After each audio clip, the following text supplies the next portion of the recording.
All right, diving in today, we're tackling the 7 habits of highly effective people. And let me tell you, this book is packed with good stuff. Yeah, Covey really lays out a roadmap for becoming more effective, not just in work, but like in life in general. Exactly, and it's not about, you know, those surface level tips and tricks. This is about building a foundation, and that starts. With paradigms, right? Those Yeah. mental models, the maps we use to make sense of the world. So kind of like imagine you're trying to get around Chicago, but all you have is a map of Detroit. You'd be lost.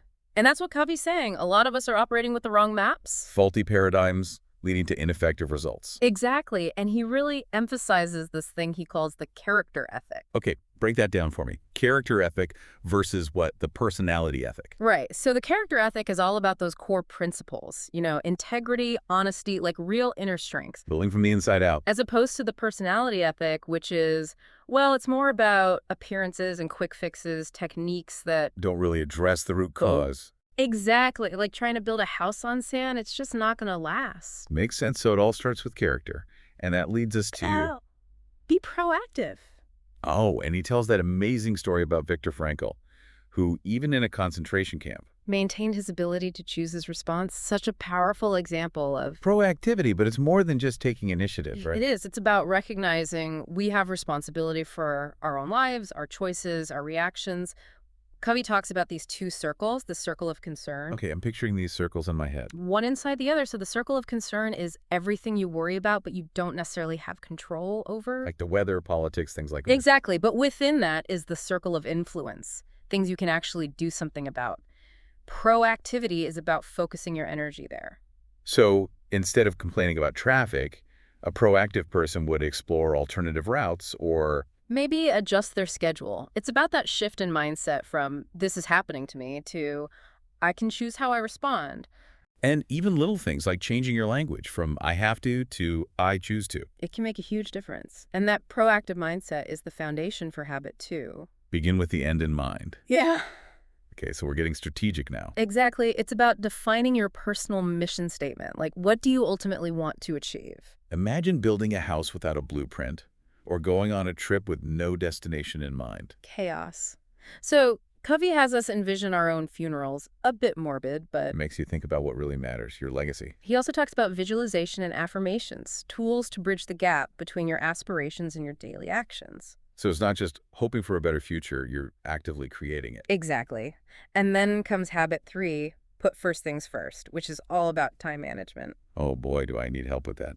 My to-do list is always a mile long. So many of us feel overwhelmed, constantly busy, but not making progress on the things that really matter. Always putting out fires. Covey's time management matrix is a game changer here. It's about prioritizing tasks based on importance and urgency.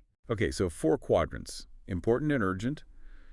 Important but not urgent. Urgent but not important. And not urgent, not important. The key is to focus on quadrant 2, important but not urgent. The stuff that contributes to our long-term goals, but Yeah. doesn't always feel pressing in the moment. Planning, relationship building, personal development.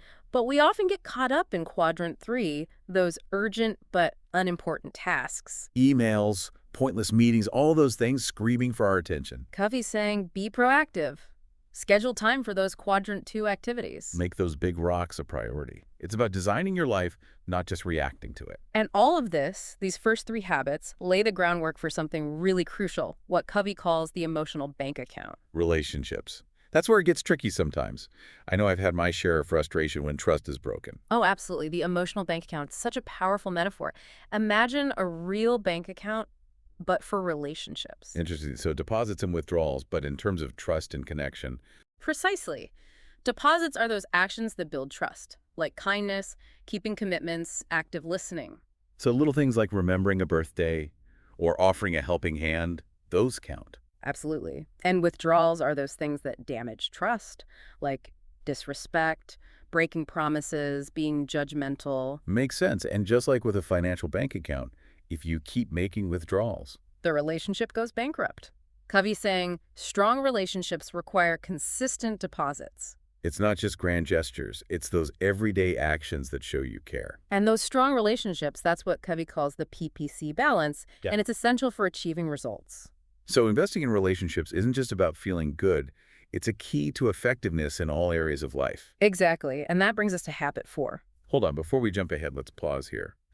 This emotional bank account idea, it's really resonating with me, especially as we're about to dive into the habits that focus on interdependence. Yeah, it really is foundational. You can't have those effective collaborations without that trust, that sense of connection. Makes total sense. So let's talk habit 4. Think win-win. This one is really at the heart of interpersonal leadership, moving away from that win-lose mentality. Yeah, that zero-sum game. Like if you win, I automatically lose. Exactly. It creates this scarcity mindset, limits our potential to really work together and come up with creative solutions. But win-win, it's got to be more than just being nice, right? What about situations where there's a real conflict of interest? Well, Covey acknowledges win-win isn't always feasible, but he encourages us to make it our default approach, our starting point. So assuming everyone can benefit, even if it takes some creativity. Exactly. And he even suggests this win-win or no deal option. Interesting. So you're willing to walk away if a mutually beneficial solution can't be found? It takes courage, for sure, and a lot of confidence in your ability to find those win-win solutions elsewhere. Which is why I guess that strong character foundation is so important. Right. Covey talks about integrity, maturity, and an abundance mentality being crucial for win-win. Integrity makes sense. You got to be trustworthy for people to want to collaborate with you. Absolutely. And maturity, that's about finding the balance between courage and consideration. Yeah. Being able to assert your needs while also being sensitive to the needs of others. An abundance mentality. That's believing there's enough to go around. Right? Mhm. Success reinforces happiness. Exactly. The opposite of that scarcity mindset that fuels competition and conflict. So it's like all these habits are interconnected. Proactivity fuels win-win situations.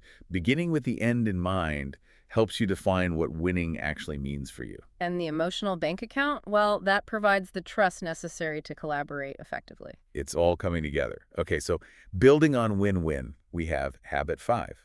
Seek first to understand, then to be understood, and this one really hits home for me. Me too, because I know how frustrating it is when you feel like someone's not really listening. They're just waiting for their turn to talk, or they're already thinking about their response.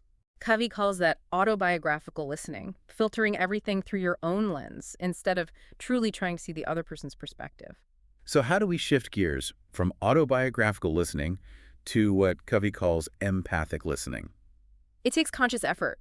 Covey gives some great techniques, reflecting back what you hear, asking clarifying questions, paying attention to body language, really putting yourself in their shoes. It's like that optical illusion where you can see either a young woman or an old woman, same image, but two completely different interpretations. Perfect analogy. Until you understand why someone sees what they see, you're just talking past each other. So empathic listening isn't about agreeing, it's about understanding.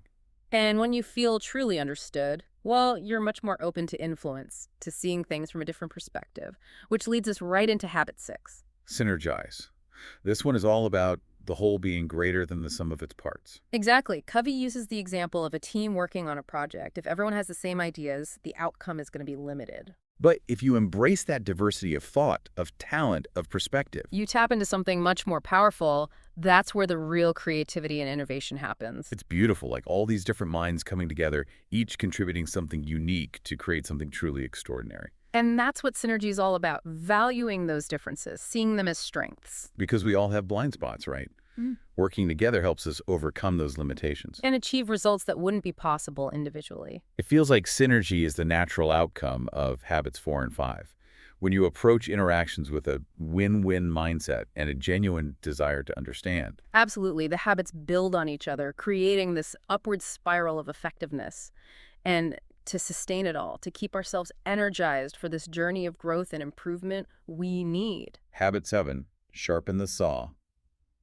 Okay, I love this analogy. The lumberjack struggling to cut down a tree with a dull saw. You could keep hacking away, but it'd be so much more effective to take a break and sharpen the saw. Makes sense.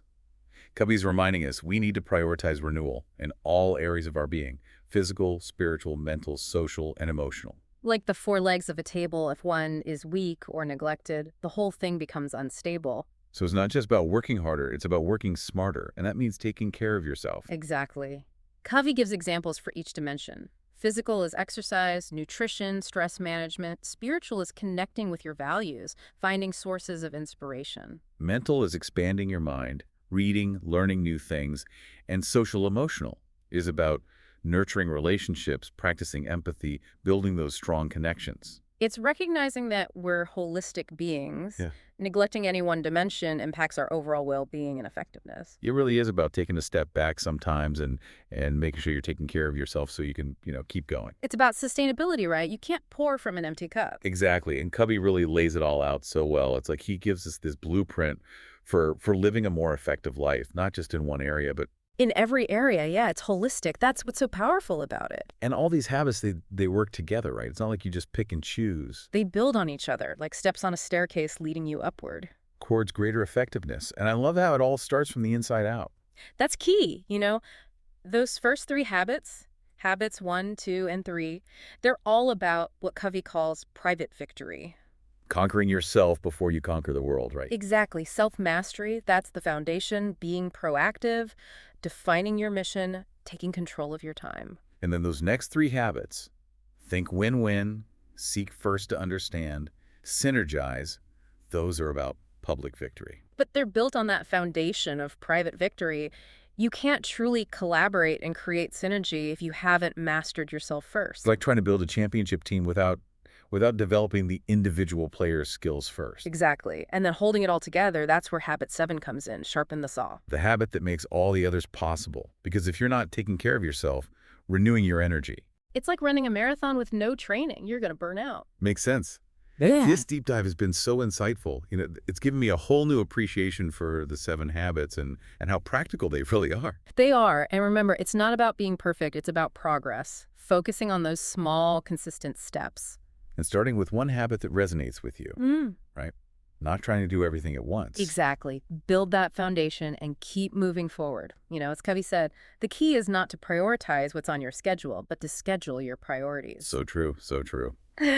Well, on that note, we're going to wrap up this deep dive into the 7 habits of highly effective people. Thanks for joining us. It's been a pleasure, and remember, folks, the journey to effectiveness, it's ongoing, so keep learning, keep growing, and keep sharpening that saw.